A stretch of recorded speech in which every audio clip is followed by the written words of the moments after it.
Isang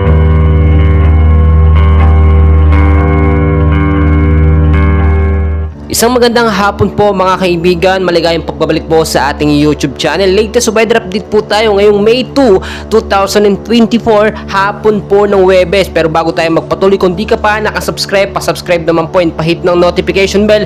Maraming salamat po mga kaibigan.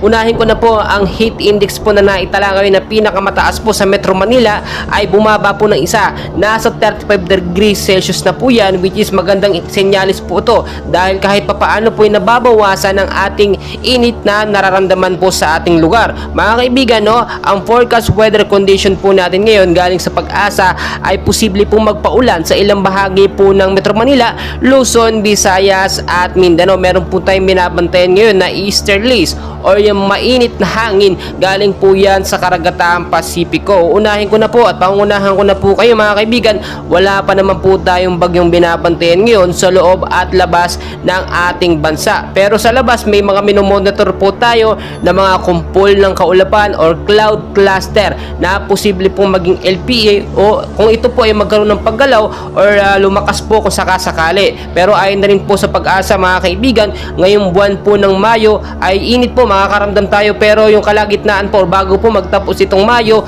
ay posible po magkaroon ng isa o dalawang bagyo po. Ayon na rin po yan sa Pag-asa mga kaibigan.